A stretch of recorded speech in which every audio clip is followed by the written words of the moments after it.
Hello, everyone. Welcome back to Hindsight, the show that we go into the cases that I would have loved to cover during the week, or during the year, or no matter how long. This is the one show that we take a retrospective perspective to cases that has already been adjudicated for and basically go into the impacts of the case, and we do this deep dive live. We currently do it midweek, where we go through all of this. And the main reason why I did this was to basically have a day in which I speak to you guys on these issues that I think should be discussed a lot more in the culture, because I feel like it's not culturally relevant to talk about false accusation and male victimizations. And on today's show, we're going to be diving deep into that phenomenon tonight. The case of Sherry Spencer really rocked the world. What can I say? The world, at least my part of the world, which is the UK, as well as the other case of Abigail White. We'll be going through both of those cases, and I'm going to give a quick background. So without further ado, let's just roll the intro and start the show.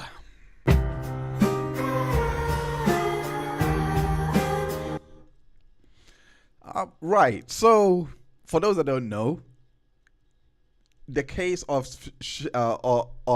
there are two cases that I'm going to go into today. I mean, I don't know why I said for those that don't know. Anyway, there are two cases that I'm going to be going into today, and that is the case of Abigail White and the case of Sherry Spencer. Sherry Spencer is a bit more dark, a lot darker than what I actually envisioned. But the case of Abigail White is a bit more. It's still dark, but it's a bit more scratching the surface of what a false allegation is, and why it's kind of happening, so that you can kind of see a theme developing. So those are the two cases that we're gonna be going, and also should you stick to the very end, there's an extra special case that is also that happened not in the UK but in Australia, that I want to bring in as an example of a real harrowing case of false accusations. Of course, we don't just cover the UK cases that happen in the UK. We cover all sorts of cases all around the Western world. I gotta caveat that because obviously so many things happen in the world, and different legal systems are very different from how we run things in the West. So I just thought I made that clear. But definitely in these cases, they are definitely in the UK, and the other case in Australia, they follow the UK system anyway, except for a few exceptions, but they're very different because of the Commonwealth. So it wouldn't be out of place, I should say. But nonetheless, these two cases are very important because they kind of show you the real reality of not just male victimizations, but also especially why somebody would definitely want to go through with a false accusation. And I also discussed this in my latest documentary, the part 3 of my docuseries that I did for Deb v. Heard. You can go and check that out on the channel. It is right there on the channel for you to go and check out. You can go. There's a playlist for that as well for you, where you can find all the videos of that. So yeah, definitely check out the Deb v. Heard part 3, where we go through the male victimizations. We also had victims that came forward. I call them, let me rephrase that word a little bit, survivors that came forward, and they were brave for doing so because they told me about their experiences to deal with dealing with the system and dealing with their situation, because they were in such a harrowing situation that they had to really think on their feet and try to cope with all that was going on. And I was so touched and honored that they basically shared their story with me. And yeah, so I'm really happy to have released all three parts of Deb V Heard. Make sure you go check that out. But now we're moving into the next phase on my channel, where we go deeper into these discussions. And this is Hindsight is kind of the one vehicle that will help me deliver a lot of information about these cases, so that you can go and see, basically, hopefully, see the nuance in these scenarios. So shout out to everyone that's actually here. Thank you so much for, of course, joining. If there's one thing you can do for me, please hit that like button. That's all. It will really help us out with the algorithm. So yeah, make sure that you hit the like button, let people know, and that would definitely help us out. Also, if you do enjoy what you are seeing, you can also share it as well on your socials. But most definitely, the like button, destroy it, hit it all up, pour ketchup on it, whatever it might be. Do all that good YouTube things. But yeah, so let's begin with the first video. So sorry, not first video, the first case. So basically, Abigail White. I was gonna call her Abigail Spencer there for a second, but Abigail White is basically, she is an OnlyFans model that called herself the fake Barbie. I mean, to be quite fair, I don't know if there was a real Barbie, because I think it's a quite clever name on players, a clever play on names, because of course we know that Barbie is a doll and Barbie is not really real. But I think but yeah, that's what she went on. That was her persona online. She called herself the fake Barbie. And one fateful day, she had stabbed her boyfriend. It's not really the stabbing that really caught my eye.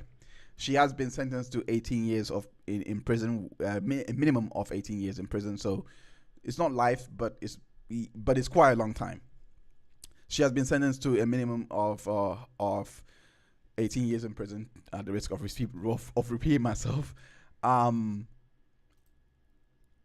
But the key part of this, the part that really caught my eye, is the fact that when she was sentenced, she was requesting conjugal visits.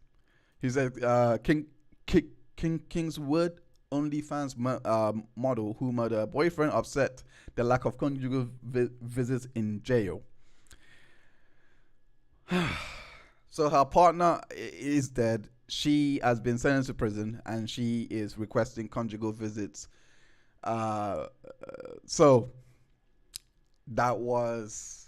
it was quite interesting to read. It's not something that you pretty much wake up to, but you gotta think of it, because she's now moved on to, I don't even know who's gonna visit her, but you know, all these stories. I did not switch over. One second, let me switch over so that you guys can actually see. I actually thought I did that. My mistake. Let me switch over right now. Yes, so that is the story there. Hopefully you guys can see that. Oh, okay. Yeah, you guys are not gonna see that.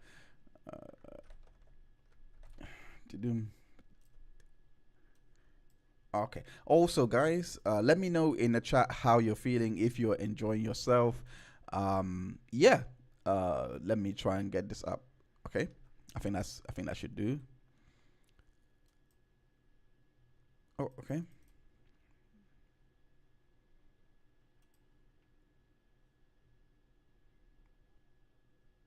Okay, that should do. All right. So going into the article. White, who's in prison at HMP Eastwood Park, South Gloucestershire. Where is Gloucestershire? I think that's up north. Most of these cases are up north, by the way. That's not to say anything about north or south. I'm just pointing out the the geographical area. But yeah, so it says, it has come to my attention. This is what Wright wrote. It has come to our attention after recently being sentenced to 18 years that prisons do not facilitate overnight stays for women prisoners and their partners. Who is their part? This partner is dead, so she has clearly got someone that she wants to see. I think they should take into account and consideration our needs and allow men and women to have overnight stays together. Okay. I would like to know what other prisoners think about this, as quite a few girls here agree. A prison spokesperson said this week prisoners see family during daytime visits, which are supervised by staff. That's all that was said. So, this is important here because this is where we're gonna go back into the trial that she done, because it's for one, you killed your ex-boyfriend, then you moved on. In the trial, she alleged that Mr. Lewis, this is the ex-boyfriend, Mr. Lewis, was attempting to, ex-boyfriend by default, because he's off. But we're gonna get into more details. It says Mr. Lewis attempted to control her and her earnings from the OnlyFans website, and I claimed he walked into a kitchen. He walked into a kitchen knife she was holding. So we're gonna get into details. I kind of so basically, what she was trying to say during trial was that I only stabbed him because he basically walked into me. That's why he got that, she had a knife in her hand. He walked into me. Okay. She told the court I went over to him to scare him with the knife, and before I knew it, I had stabbed him. Before she knew it, she had stabbed him. And this is the part that really gets me, because the way that this is being read and the way that she was coming out in court, already you can tell that she is minimizing a lot. Like, you can just tell. Like, you don't need to be a rocket scientist to figure this out, that she is minimizing a lot here, and she kind of most likely knew what she was doing, which I'm not surprised that she got 18 years for this. I'm actually not surprised, if I'm being honest with you.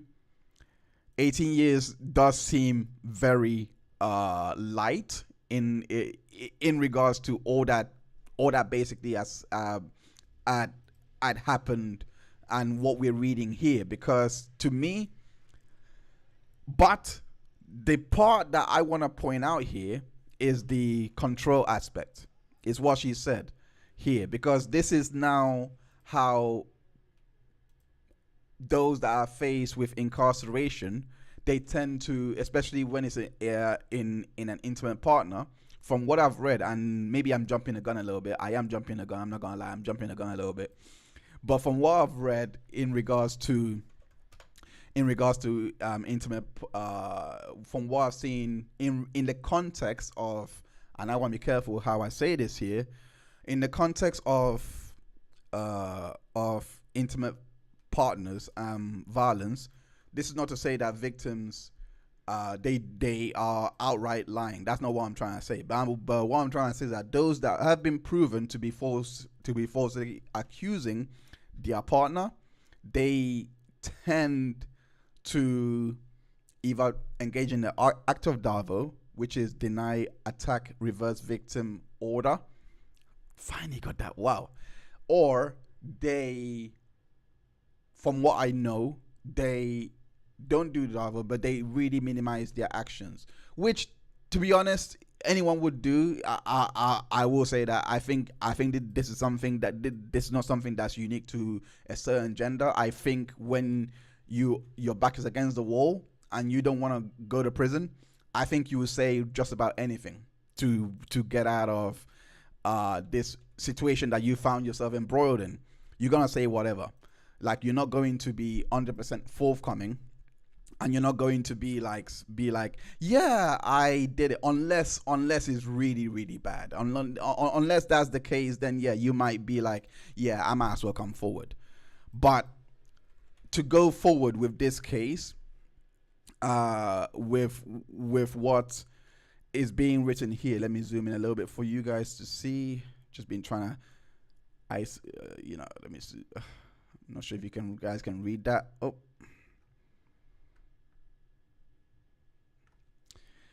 hopefully you guys can read that. Oh, okay. Hopefully you guys can read that. It says here, yeah, okay. So reading on, says she had previously stabbed her partner in the arm, and she realized it was serious when she saw blood. She had previously stabbed her partner in the arm and said she realized that it was serious when she saw blood spurting out of him. Pause. She had already stabbed this guy before in the past. And now she said, oh, this one is serious. So the first one wasn't serious, but this one, okay, so he said, okay, this one is serious. So because the blood is splurting out, okay. And the judge had obviously jailed her and said his view was intended to kill. The reason why I laid that foundation and to basically, I went to that article first because this was a case that we don't have TV over here. We have TVs, but we don't have televised trials, I meant to say, over here. So this case was just being reported, and I done my best to try and find news articles that would best describe or give the most accurate depiction from court on what was being said. So bear in mind, she said in the previous article that we just read, I believe, what was it called when we go Bristol Live, from that article, she basically said that he was controlling her, right? He was controlling her. She also said that he was also attempting to control her finances as well. So that goes into two things: coercive control and also financial abuse. So that's what was being levied. So let's go into the next article, which goes into a bit more detail of what came out during court. Let me just make sure that you guys can actually see this one. Okay, you guys can see it. All right, fair enough. Let me just go. It says OnlyFans model Abigail White wanted to shock and scare partner. So this one is gonna go into what happened during trial, but they're both young people. It must be said, and really and truly, this is just a massive waste of life because he was 22 and she was 24.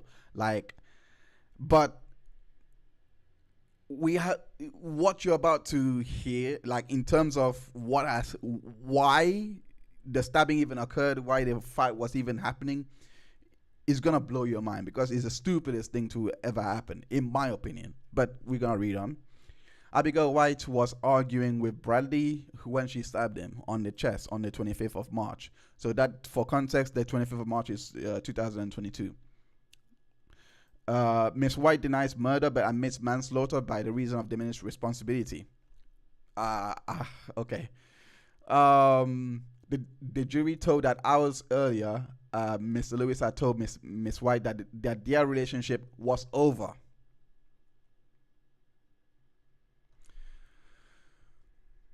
Before the stabbing happened, he had broke up with her. And this is the part that really gets me. Because you're telling me that this guy was controlling you and doing all those things from the previous article that we read. You're saying that. You're testifying to this. But he broke up with you and you stabbed him for it. Allegedly. I'm just putting it out there because that's maybe my own editorialization. But yeah, let me just go to the chat real quick. OMG has joined. Thank you. Thanks for joining. No, he's not gonna join. Oh gosh, like that guy. If he gave a damn about male victims, I'll be very surprised. But yeah, thank you so much, OMG for joining and for taking part in the chat. I appreciate it. But yeah, like I said, make sure you also hit that like button, and yeah, because it will really help us with the algorithm. But we're gonna go back into the reading. The stabbing happened just minutes after they had returned from a pub where Miss White had got into an argument with Mr. Lewis and another man, pouring drinks over them, causing the man to punch her to the ground. This is okay. Miss White said that he had drunk a bottle of wine before arriving at the pub, where she had a Jaeger bomb and two rum and cokes and a small amount of cocaine of baking soda.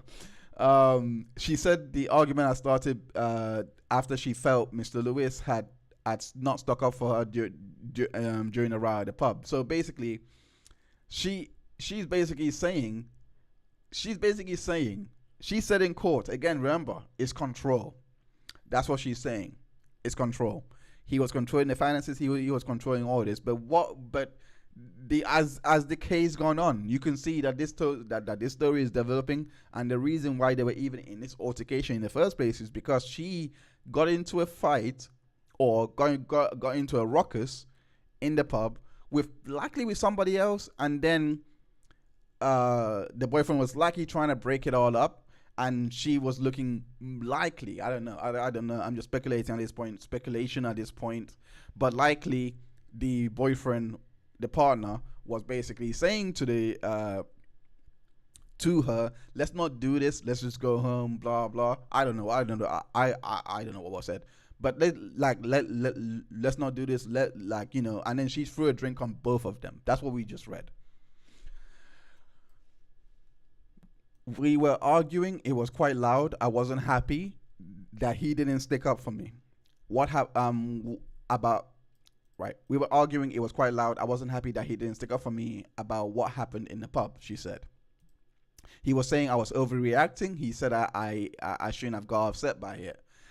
We don't know but from what it sounds like, again, there was a problem, or probably an underlying issue within this relationship that they are yet to, of course, sort out between themselves. Andrew Langdon, defending, asked, what effect did it have on you that you were overreacting? So her counsel was basically trying to set up the idea, trying to do what's best to set up how she was feeling at this point, what she was feeling, and why this, basically why it is so sad. So it made me more upset and quite in a bad state. So because of that, she's trying to say that's why, she's trying to provide adequate reason for the stabbing occurring. We were arguing and he was pushing me, and we were in the hallway. I went into the kitchen. I seen a knife on the side, picked it up and walked backwards towards Brad. I went over to him to shock him, to scare him with the knife. Before I knew it, I had stabbed him. Her defense counsel looked in shock. It says, when was it when you realized what you had done? Not until after. The look on his face, and when he said my name, he looked in shock. The knife was already out before I noticed, which is, again, if you ever were in an unfortunate position to ever, stab anyone, don't pull the knife out. Don't pull the knife out at all. It's just not worth it. Don't pull the knife out at all. But if you're, continue on. She said, Miss White asserted that she lied to her neighbor, a friend, and the police when she said that Mr. Lewis had stabbed himself, because that's what she was saying, and this turned out to be a lie. She asked why did she lie about this? She said, I was scared, I was worried about what was going just going to happen to me, to Brad, and the family. Just wish I had told the truth from the beginning. Mr. Langdon, the defense counsel asked, did you intend to stab him in the heart? No.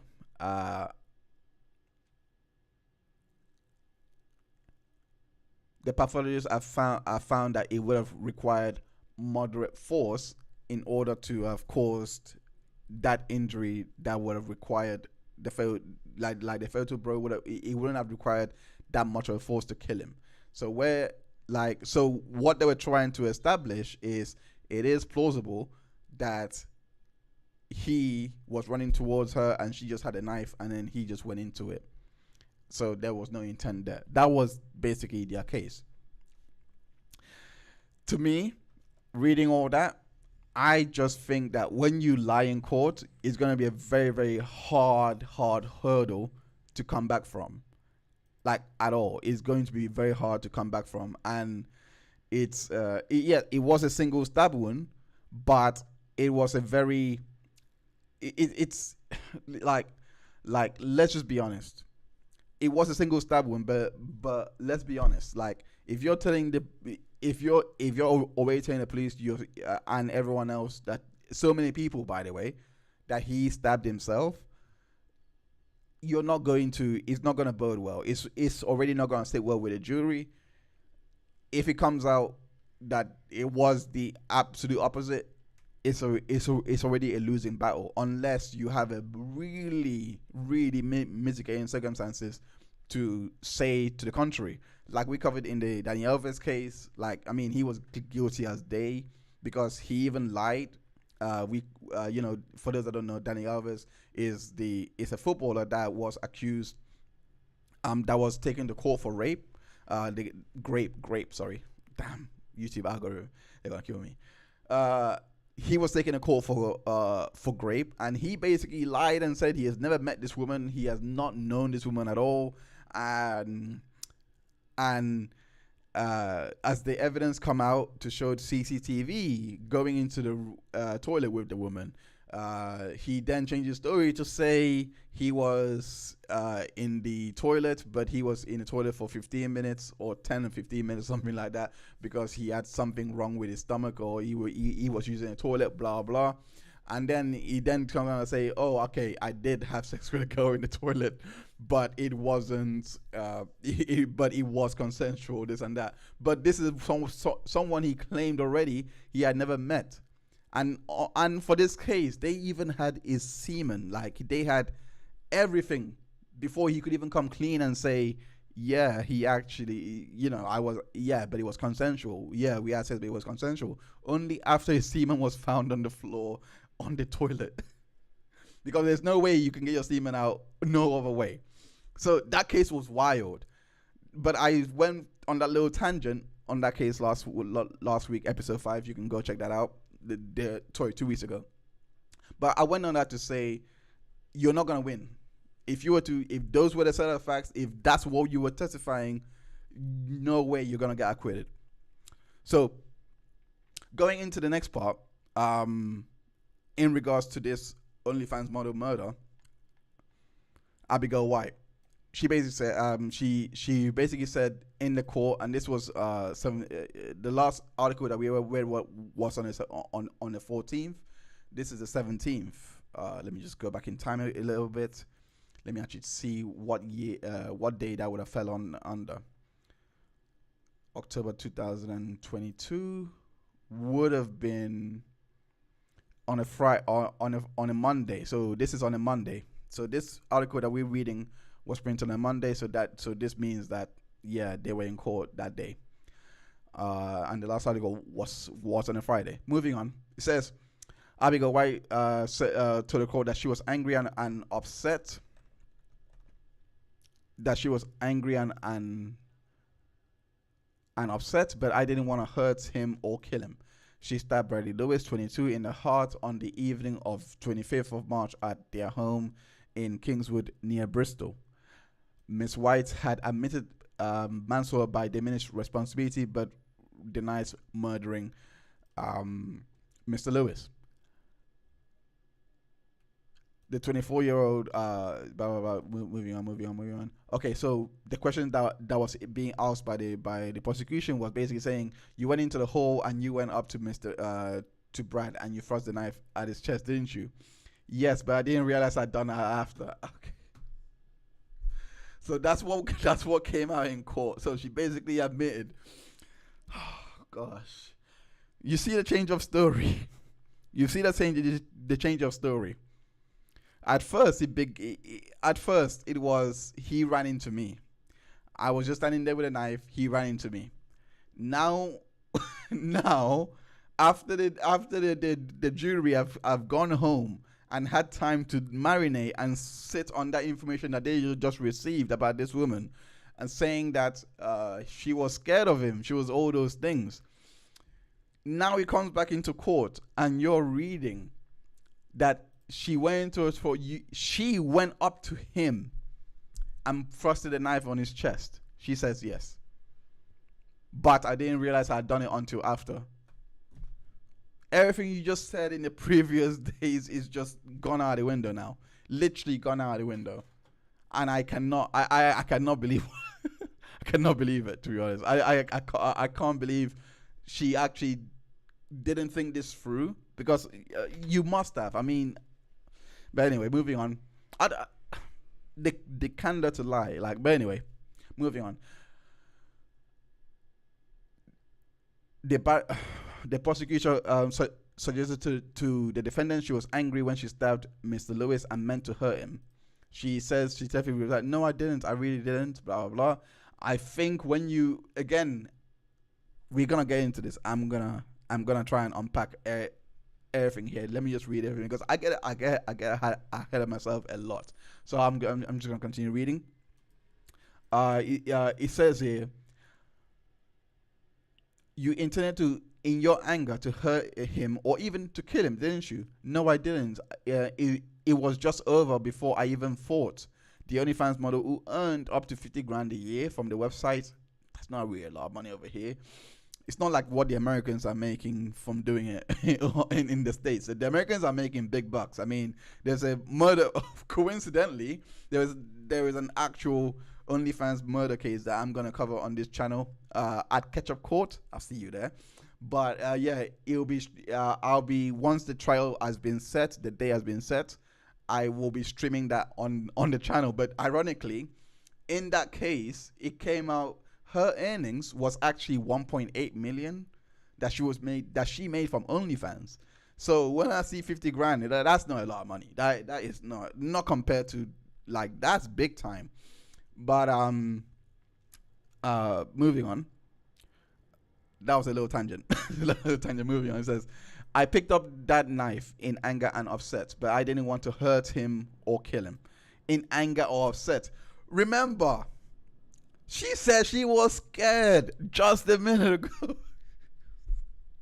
I don't know. I mean, I don't know, man. I don't know. Moving on. The trial also heard about two other occasions a few days earlier when Miss White allegedly stabbed Mr. Lewis in the arm. She had phoned a friend, Sophie Weber, after discovering that Mr. Lewis had cheated on her. The court was told. Juries heard on that call, Mr. Lewis spoke to Miss Weber and said, "Help me, Sophie's trying to kill me. Help me, Sophie, she's trying to kill me. Oh gosh. She's trying to stab me. She keeps beating me up. She's hurting me." So the prosecution goes back to ask Abigail, saying,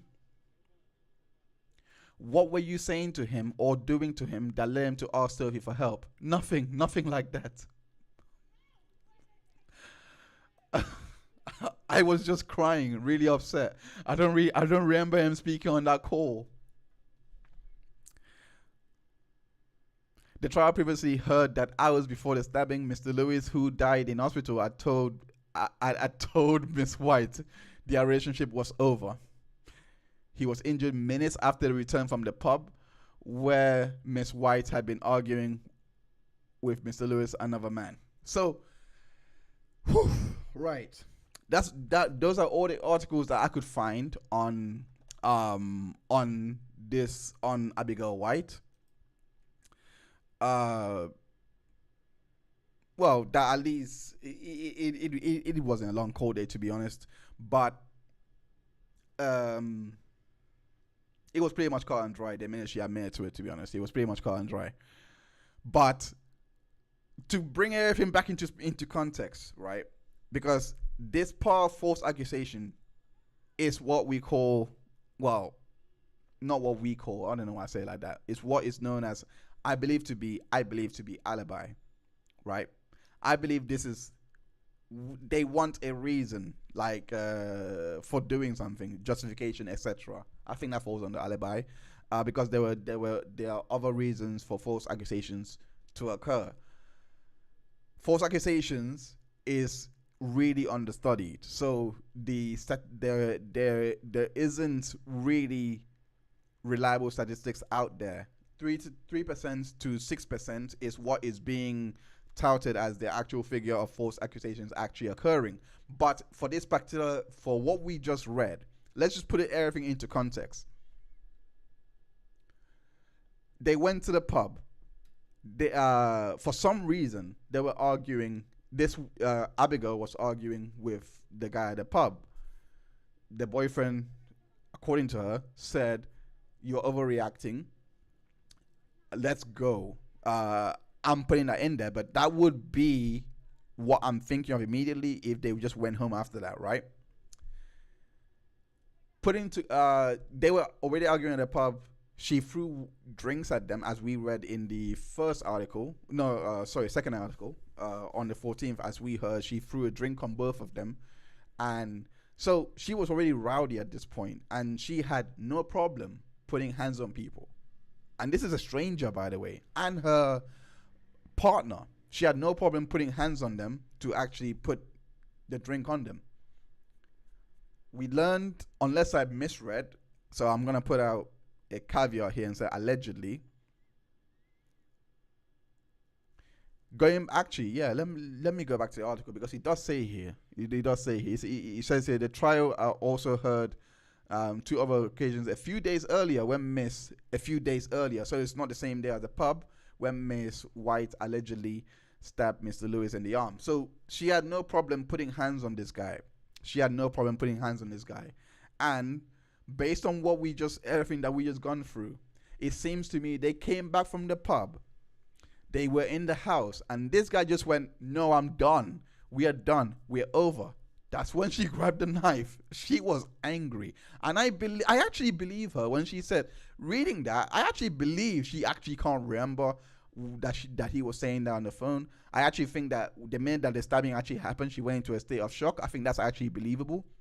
I actually think that, well, I should call it prognosis. Anyway, I actually think that the minute that the stabbing happened, she actually forgot.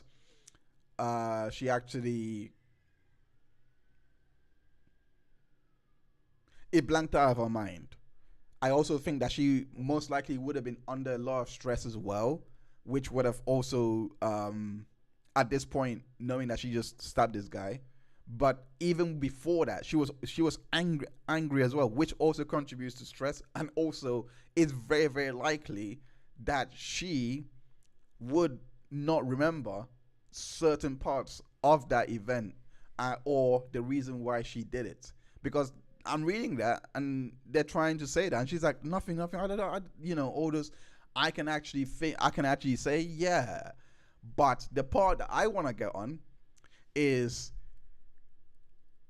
the doubt that she planted in the story, because she said, and I haven't read anything about this. So it's either she didn't offer the reasons why she even said control existed, because I read a lot of articles, and I haven't actually seen an article that actually goes through the control aspect and the financial abuse aspect. I wasn't, maybe I am gonna start tracking down transcripts for these cases so that I can maybe get as much information as possible. But based on what we have, it doesn't seem, at least based on the reporting, we already know that there is a bias towards men. We see that in society daily. So I believe if it was compelling evidence in terms of the coercive part that she was saying in the previous article, because that was posted on Bristol Live, she did say that he was controlling her finances. He was also controlling her. So if these two things were said during trial, it must not have been compelling if it's not being reported after the fact. you know. So I I I when it comes to false accusations, this is what makes it difficult, because when you start alleging that the other person was being abusive towards you, it becomes very, very hard to then investigate. The reason why I say it becomes very hard to investigate is because, well, how do you determine who the abuser was to actually make an arrest? If someone says, "Oh no, they were also attacking me," if you want to look at it in terms of self-defense, for example, it's kind of the same scenario. It's kind of similar scenario, because if someone comes after you with a gun, right?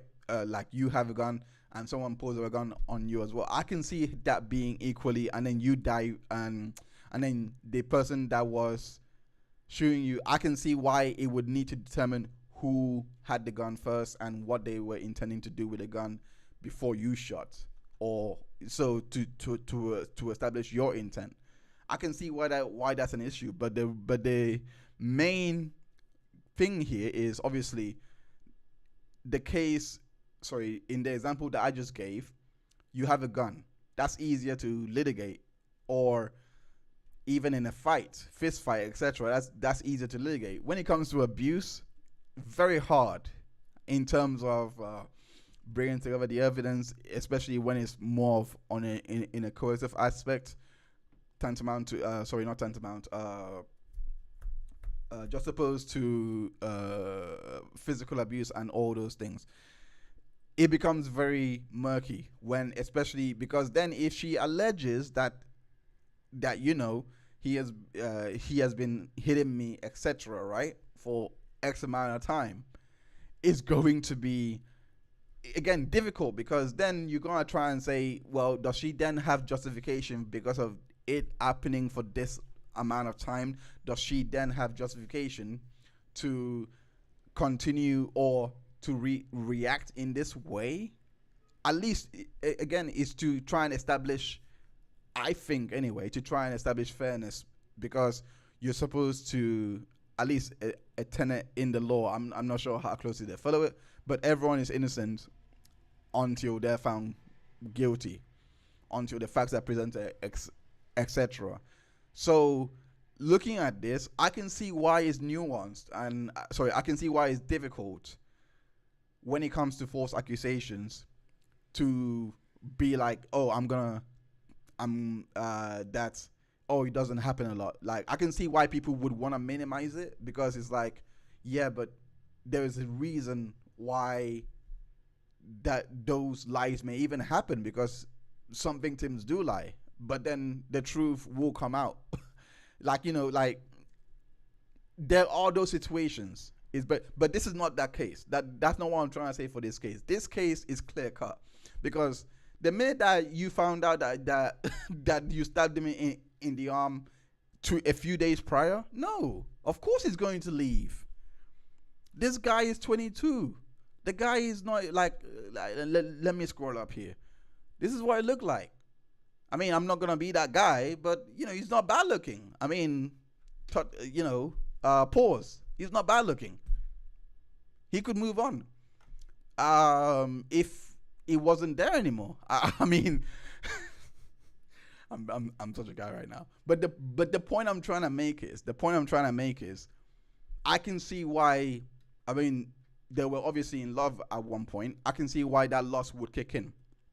I can see why that insecurity, because it was also said, like, she also had insecurities within the relationship, where she suspected he was cheating on her. I read it from the Sun, so I didn't want to take it seriously. I don't want to do anything from the Sun. I don't want to showcase anything from the Sun in this place. So I read it from the Sun. I read it from Daily Mail. But the point remains. There was insecurity there. There were so many things leading up to this moment that it would make sense why he would not just want to leave, but why he wasn't the aggressor like she was trying to posit. But this one is clear cut based on the evidence, based on the fact of the stab wound and based on all of that. But it's just unfortunate that he's dead. That evidence then comes out. You see what I'm trying to say? If he was alive and all you have is the previous stabbing, yeah, he would have also, most likely she would have been guilty as well. But the point I'm trying to make is these are grave situations that is leaving evidence to prove. But what about the ones that don't have any evidence at all? And she's making up the coercive aspect, because I actually think that she just said that because she just wanted to how do I say it? She just wanted to lessen the blow on her, if that makes sense. That's what I personally think anyway. Squid Pro Quo. I love your name, by the way. Thank you so much for joining. Hello to you too. Thank you so much for joining the stream. Yes, for those that you seem very, very new here. For those that are new, we do this stream every week. We kind of meet up during the week to basically look at cases that I have went through that it's just backlog. It's just out there, and we basically try to bring it in and talk about it, and we do the deep dive live. You guys get to interact and give our opinions on these cases. You guys can also submit cases that you may want me to look at for the next hindsight stream, and we look at things. It's basically a retrospective look on cases so that we can see what we can learn from them. In the particular cases that we are looking at today is the case of Abigail White, the OnlyFans murderer here, and we're also looking at the case of Sherry Spencer, which is a lot more harrowing than the case that we just went through right now. Because if you think this is just scratching the surface, this is just giving us a clue of what it's like to lose. The unfortunate part, this one that's unfortunate because he's dead. She got 18 years and she's asking already for conjugal visits because she has clearly moved on to somebody else. And to me, it just seems like all of this was just to try and get her out of that position that she was in.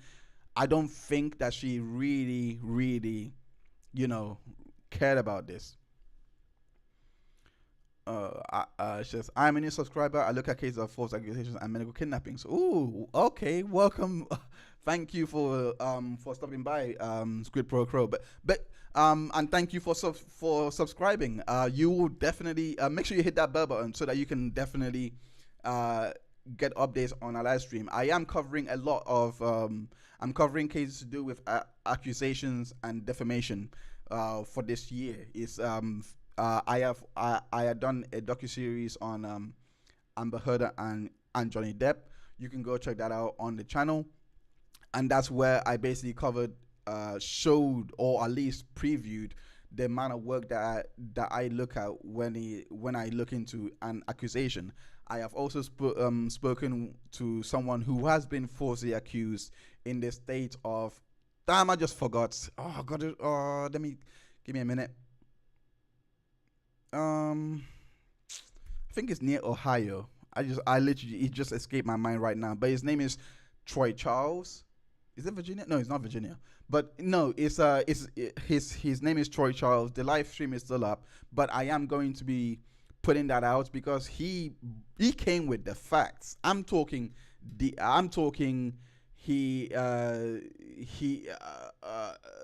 She had DNA samples, etc., everything like that.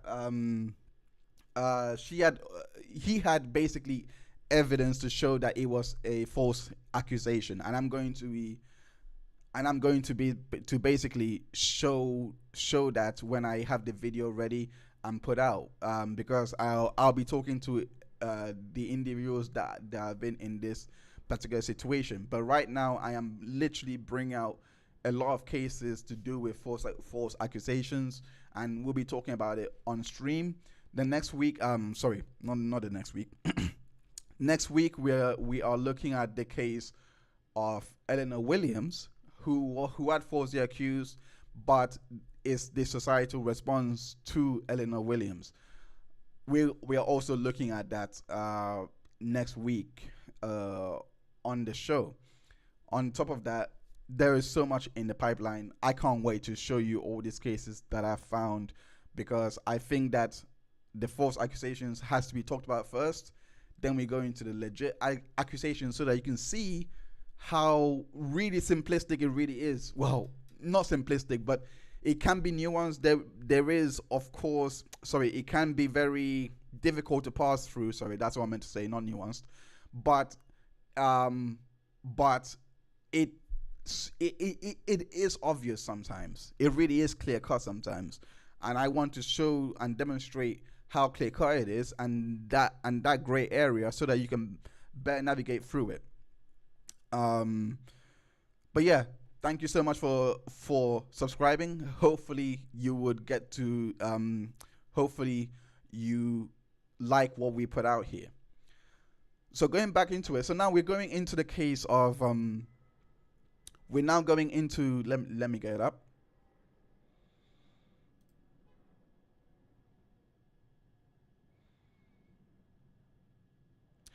Now, the Dixon's case is the case of Cherie Spencer. Now, I have to be very, very careful here, because I don't know what the rules actually are when it comes to fair use with Channel 5, because that's where the documentary was. I actually don't know what the rules are when it comes to this, but hopefully it's not bad. hopefully is hopefully is This was the shocking. oh sorry hopefully it's allowed, so that hopefully the audio, I can play the audio so that you can hear it, but I don't want to risk a copyright strike, because I did read the terms of fair use. It does say video, text, and images are not allowed to be used. It doesn't say anything about audio, so I don't know if that's a line I can play around with. But they did do a documentary. I'll definitely link it below. You can also check out the website drheinz.info, where I will be updating it all this week, so that you can see the episodes and get the references of everything that we do. But in short, I did make key points in regards to the case of Cherie Spencer, because that one was completely wild. And I mean, it was it's a case. Just to give a quick background of what that case is about, Cherie Spencer was sentenced to 4 years in prison, but the question is, how did she get that sentence? How did we get here? It turns out she only got 4 years in prison. The husband is still alive, and that's the part, because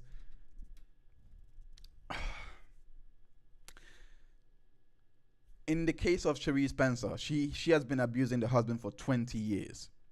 The husband was so used to the psychological abuse, so used to the psychological aggression, the physical abuse.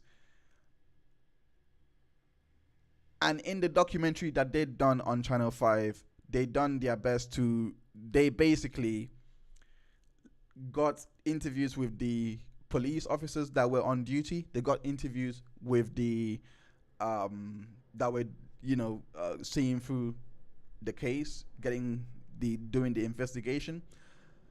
They got statements from Richard Spencer.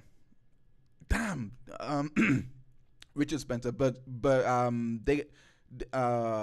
Richard Spencer. Sorry, his name blanked for me for a minute there.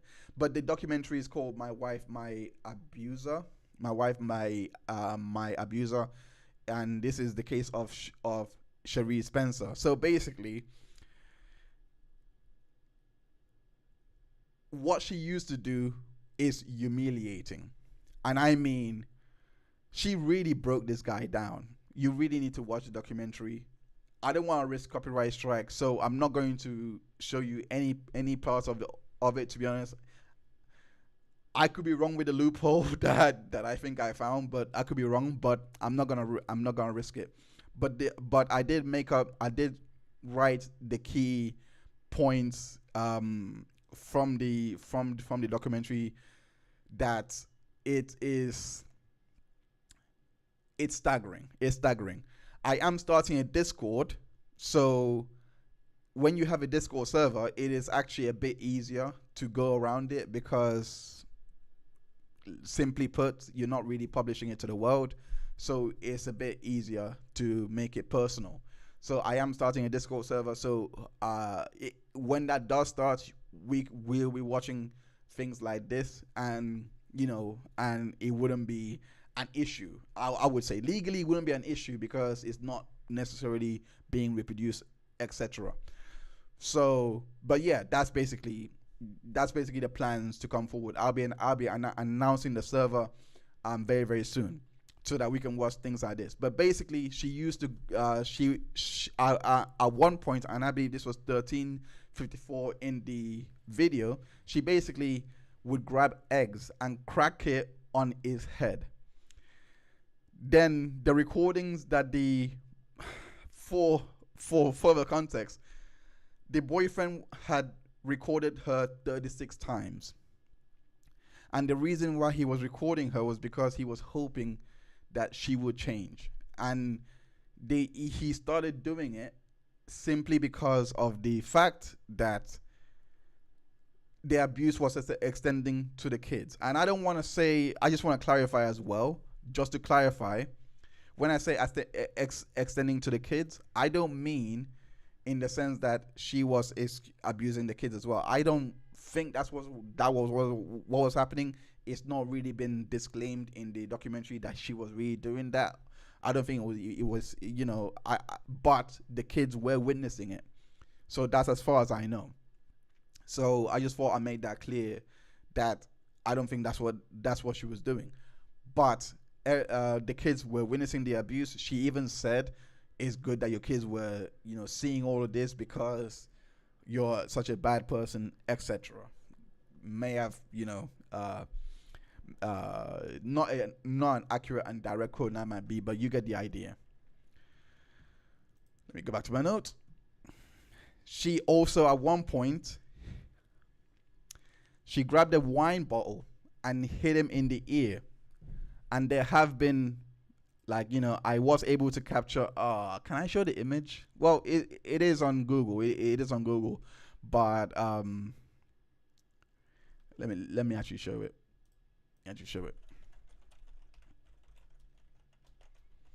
Yeah, Richard Spencer, it is. Hold up. So this is the picture. He is a battered husband. Let me just quickly show it here. It is quite distressing. So I'm gonna warn you here. So I'm gonna go into the picture now, and we're just gonna warn you. It is quite distressing, by the way. Right. So going in there. That's the picture here. This one here. That's what was happening that day. Those were his injuries from that day. Those were the bruises that he had. Let's get off that. Basically, and on top of that, now, this was the same, I believe, based on what the cop was saying, what the police officer was saying, this was the same day that she had defecated on his head.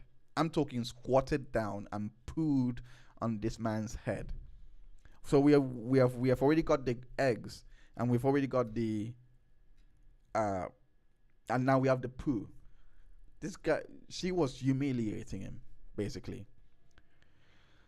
And every single time, and when this happened, it turns out Cherie turned around to say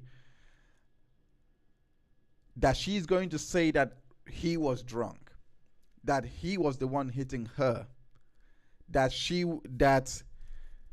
Richard was basically saying that she said that she would go into a toilet, smash her head in, grab the glass and cut herself, and say that he had done it just so that he would not get to see his child. Basically, threatening parental alienation, and threatening a false accusation as well. This is also another part of false accusation. Is this is the motive why someone would lie about an abuse or etc. is for personal gain. I think this is personal. This is a personal gain, because if you're gonna gain your children or something, and that's personal gratification for you because you got one over your victim, it's harrowing. I'm not gonna lie. I feel sick. I was watching the whole documentary and I felt sick the numerous times that I watched it. I would caution, if you are going to watch it, be trigger warning. It is very descriptive. It is very intense. I was numb throughout, but right here is the one second. Let me get the video up. Before I go into the video, Nom de Plume, welcome. Thank you so much. And yes, Nom de Plume is a member of the channel. I appreciate you for being a member. There are some exclusives coming your way, by the way. So I hope you guys enjoy the content that I have coming out. Basically saying the Richard Spencer documentary was heartbreaking, and despite all its evidence, she still tried to tell the police she was the actual victim. We're getting to that. Oh, we're getting to that. Oh my gosh, I can't wait to get into that. But yes, this is one second.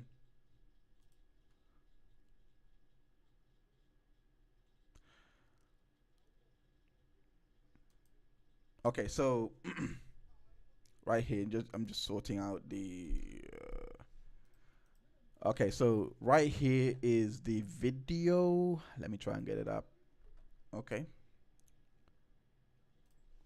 All right, so right there is the video, and we're just gonna react to it because this is part of the evidence. This is the secret recording that was made. That it's just every time I think about it, it's just it's trigger warning. Trigger warning. Let's watch. Moment. Wife threatens husband with a knife in nanny cam footage. Okay, so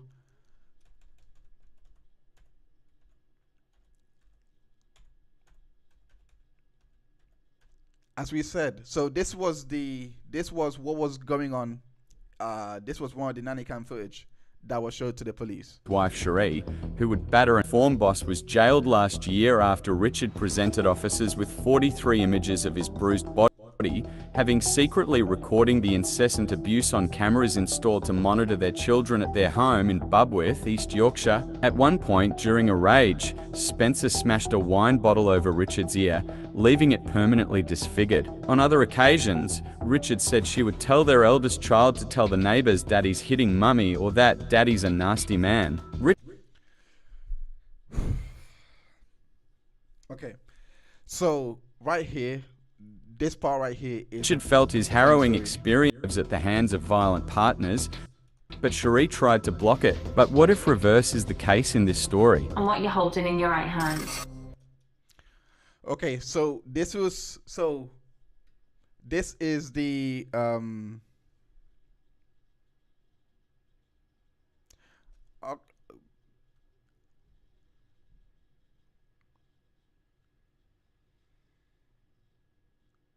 oh, thank you so much, Squid Pro Crow. Let me just read that comment. I appreciate that. She says she can't stay long, needs to make the FFM. Well, thank you for dropping by anyway. I appreciate you for dropping by, and I hope that you did enjoy. We have, like I said, we have plenty more coming up. But she said a stream on Megan Fox's local channel. Thank you. I love Megan Fox. I've not that one. But yeah, it's like she was amazing when I interviewed her for the Dev Heard doc series. But yeah, hopefully, I appreciate you sharing the stream. Thank you so much, and I appreciate you for dropping by. Have a good evening or day, wherever you are. So going back into the video, this is basically where she this is basically where she was being questioned in regards to her holding the knife. Let's see what she says. Yeah, it looks like a sharp object. It's a sharp object. It's a carving knife. That's true. What did you do then? If you're going to push him back. You've got a knife in your hand. What are you pushing him for with a knife in your hand? So you must know exactly what's happening here. Could you explain that to me, please? I wanted to give him it because he had threatened me that he wanted to kill me. He'd rather kill me than divorce me. And I did reach for a knife, and then that's if he wants to kill me, just do it.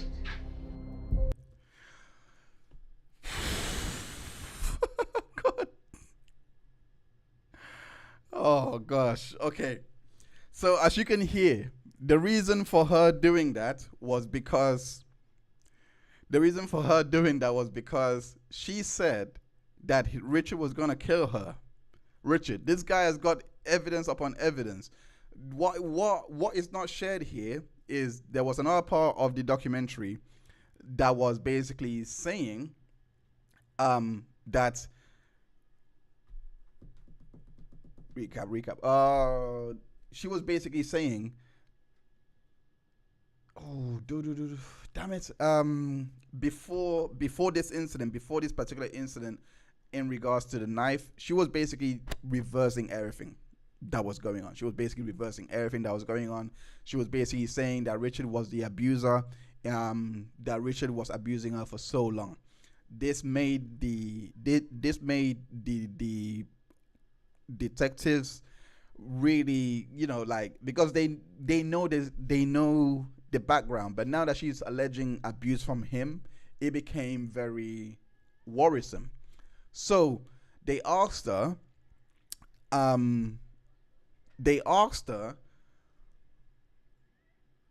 Richard showed us pictures, as you heard in this video here that we just played for you. Richard had basically presented to them 43 or so pictures of his injuries. They asked her, do you have pictures of your injuries or anything like that? She said, yeah, she had them. She had these pictures, but Richard made her delete the pictures. But she is sure that she can still retrieve them one way or the other or something. Of course, this is the police. Of course, they're gonna get permission easily from Apple to get those pictures retroactively. But is the fact that the pictures don't exist? They don't exist, by the way. But it's the fact that she had the absolute goal to lie. And I think even in the documentary, the police were saying that they were actually they were surprised. Like she could really fool anyone because she made it seem so convincing. And is this intersection when you meet people that can make the lie seem like the truth, is when it becomes very muddy with false accusations that you don't know who is who without some form of evidence. Richard collected evidence unintentionally. Like, all of this evidence is not even from him intentionally recording her. The only thing that he actually did with any intention was take pictures, because she literally said, I'm going to accuse you. She remember the threat that we mentioned earlier? That's why. She said, I'm going to accuse you. And she's like, and he's like, yeah, but look what you're doing to me, kind of thing. She took the pictures like, I'm not doing that to you though. And I think that's literally what was making a lot more, can I say sadistic? I don't know if I can say sadistic, but basically there was one account that really stuck out to me that made the police officer cry in the documentary. A bit of a spoilers here.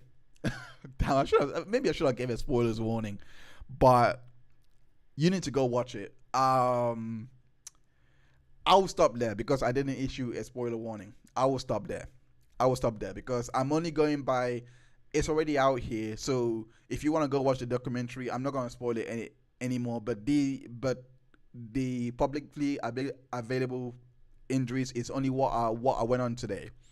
So I was going to go into the officer crying and why I was crying, but I don't want to spoil it.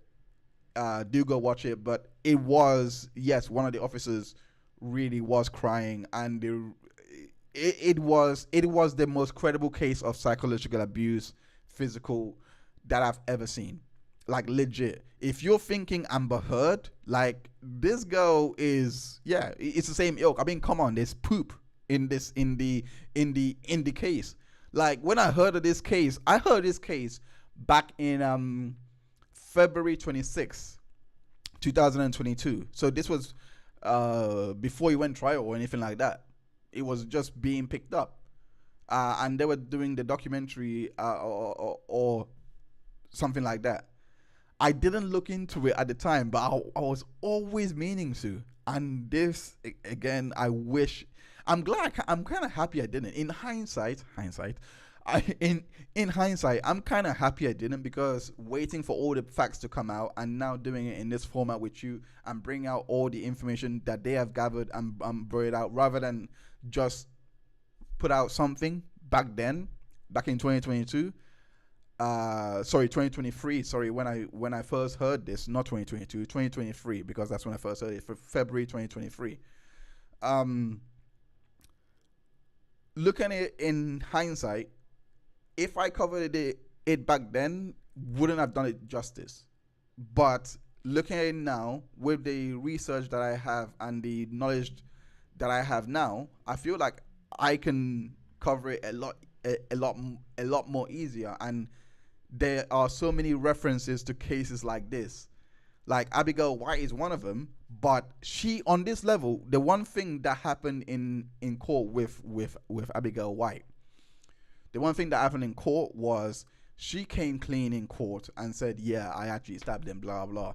She pleaded guilty in court, etc., and she got the prison. But she had already lied so much that they had to throw the book at her, basically. In the case of Abigail Spencer, she did the same thing. She, to the dying breath, to the last day, she actually said, no, he was abusing me. She stuck to it. She got to the courtroom and then said, yeah, I'm guilty of it. The only plausible reason I can again, it wouldn't be revenge, because I don't know what she's getting revenge for. I just think it's just to try and cover her tracks, which again falls under alibi, which is the realm, which is a common motivator. It's actually the most common one, according to studies. Again, you can see drheinz.info for that. I will upload all of the references there. But when I look at this particular case, and the cases that we have already covered, alibi is the common theme that comes up, because they need to cover their tracks, they need to embellish something, they need to minimize their behavior one way or the other. And in regards to this case, that's exactly what she did. And we're going to go right back to the video, because in regards to the question that she was asked, by the way,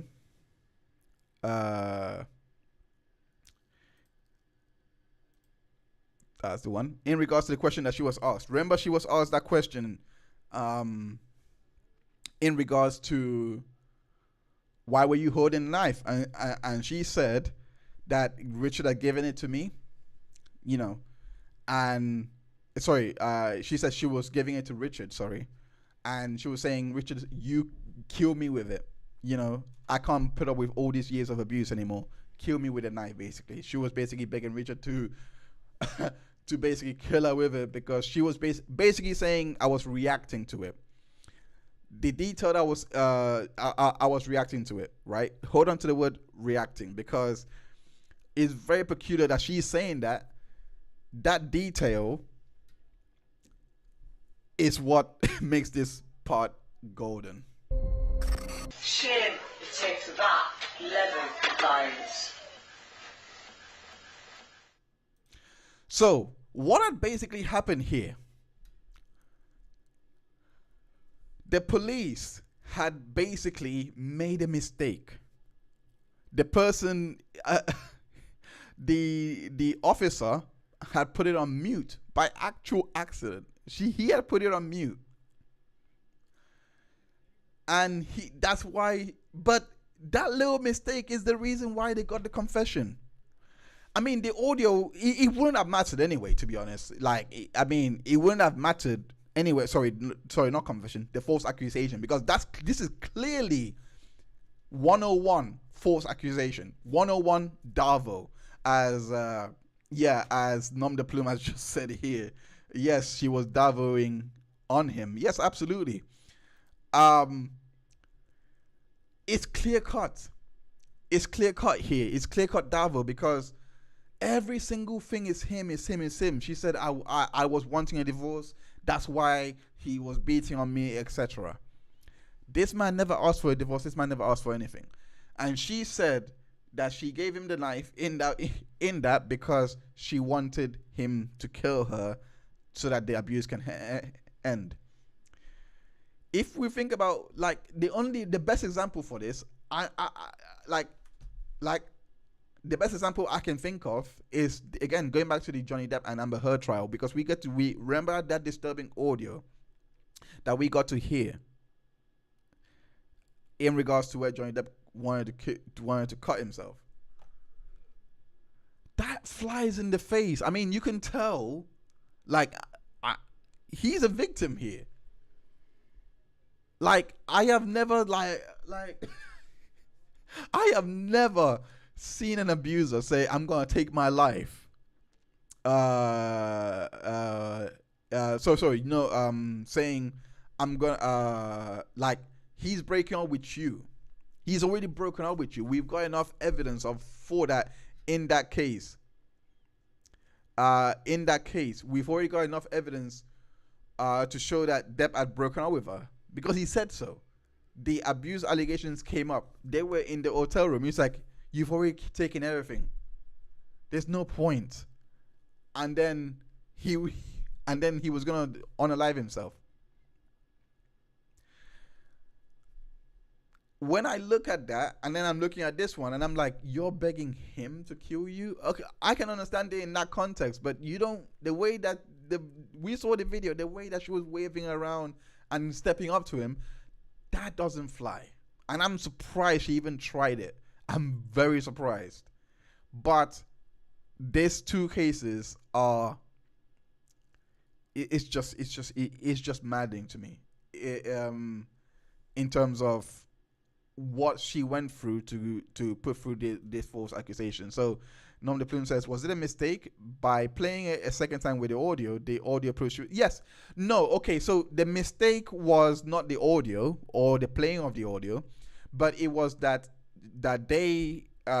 he made a mistake of putting it on mute. So the first time she played, the first time he played the audio to her, they realized, oh, it's on mute, but she had already started talking. You know, she had already started, they played it to her and she had already started talking before they could be like, oh, sorry, that let's play that again or whatever. So they were trying to, like, basically maneuver it and keep things cool, right? So that's basically what happened. So by that little mistake of putting on mute, that's where her saying, oh, he was abusing me, came from. Nom de Plume says, sorry, playing devil's advocate. Play it. Don't never apologize for playing devil's advocate. It makes me think all the time. Friending self-harm is a form of psychological and coercive abuse. Don't think it was in the case of JD, but yes, have to be objective. I agree. And it depends on the context. Which is I have to be careful. I should have been a bit more careful. I will put my hands up to that. But I have to also put out the fact that the context, I did try to provide as much context as possible in regards to what happened with them on May 21st, because he did break her over and she went forward with the abuse. With that kind of context, I don't see how, in this case, how saying he's going to take his life, he's done with it all. He's never asked for her back. I haven't heard any part of the audio that says, I want you back or anything like that. The highest I've seen is "I love you," and I. That's about it. I don't think I heard "I miss you" or anything like that. I could be wrong, but let me know. But based on what I've heard, and based on the fact that he's not even asking for her back, he's not even wanting her back or anything like that, and knowing that his life was already over, I don't think that for that one, I don't think it's a form of psychological abuse. Like, I'm gonna do this if you like. There has to be a threat, right? In terms of the unaliving, there has to be some form of threat to be like, if you leave, I'm gonna unalive. That's psychological abuse, coercive, straight up. If you leave, I'm gonna do this. Something that impedes on someone's freedom of choice, basically. What, like, that would be in, unaliving in that case would be a form of psychological and coercive behavior. That's what I personally think when I looked at that. So that's, yeah. So when I actually looked at when I looked at this case, especially in the case of Cherie Spencer, because this is for 20 years and she only got 4 years in prison. She was visiting, she was getting help from DV shelters in the UK. There were they provided, I think they provided, from what I read, it was a while ago, from what I read, they were providing her with representation, etc. There is one good thing that I did like to see. I'm glad that they didn't come out in support of her. I'm actually glad, but they didn't denounce the behavior, but I'm glad they didn't come out in support of her, because that would have really cheesed me off, like many people have done with Amber Heard, for example. If they came out in support of her, the game is done. It's over at that point. But in regards to this case, the Cherie Spencer case, it serves as, because the main reason why Richard didn't want to, and this was so heartbreaking, the main reason why Richard didn't want to come out or even say anything about the abuse was simply because of the fact that he didn't want the idea or this family that he had created to end. He didn't want that to be over. So he convinced himself that he can put up with this abuse for as long as possible. The only reason why he started talking to other people is because the kids were getting, he was getting involved. It was happening in front of the kids, and he's like, my kids can't see this. When that came out, I was broken. I was like, whoa, wow, this guy loved her to a point that he was ready to put up with this for the rest of his life. It was just the fact that if she did it in secret, if she did it away from the children, and they didn't see anything, and it was just those two, he would have still been with her today. That's actually mad to think about, and there's so much nuance with this. I cannot wait to continue doing the streams with people that have been victims of false accusations.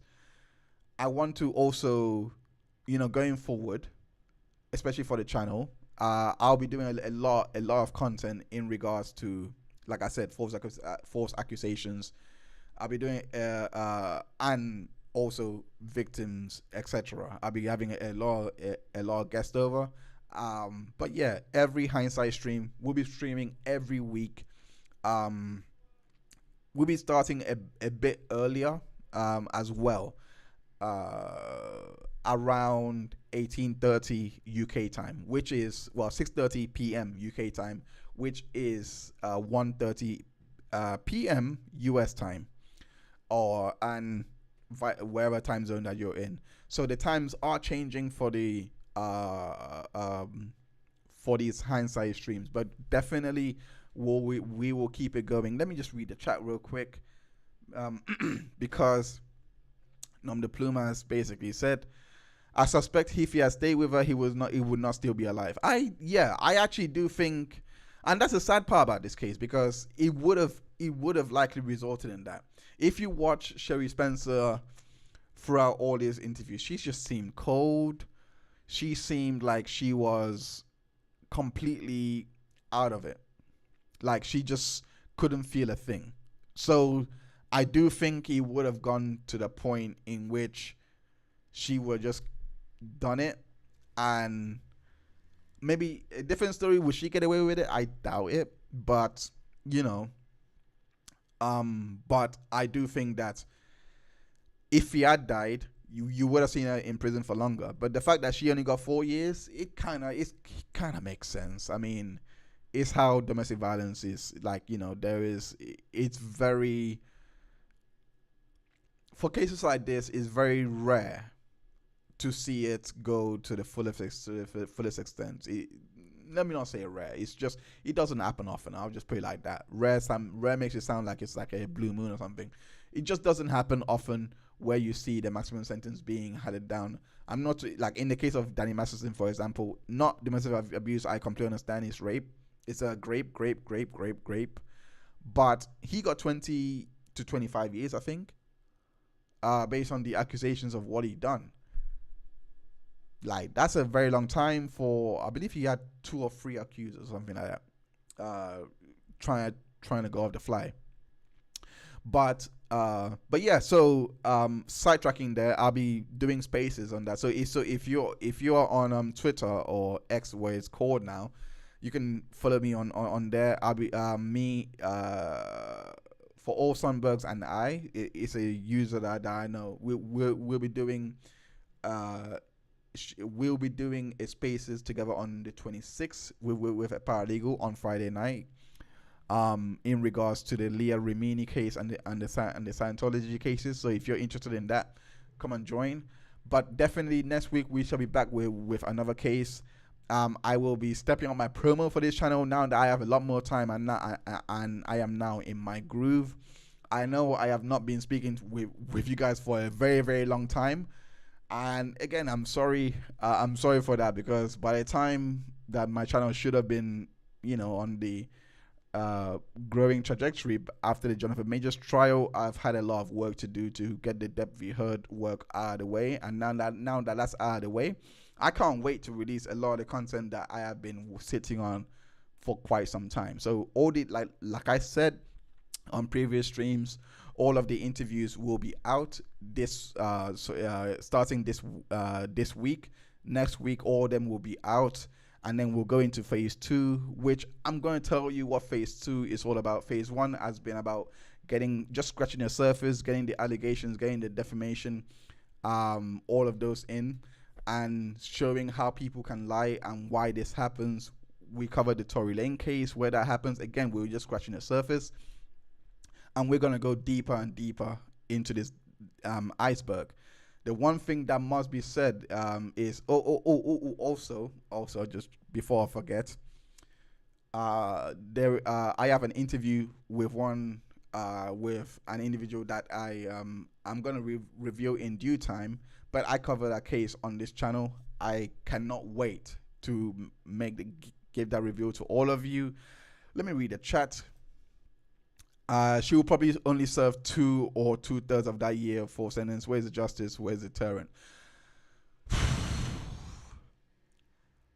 That's a very good point. And this is something that Nate the lawyer and I spoke about in regards to when it comes to false accusations. They usually, especially when it's false, they start thinking about other victims coming forward.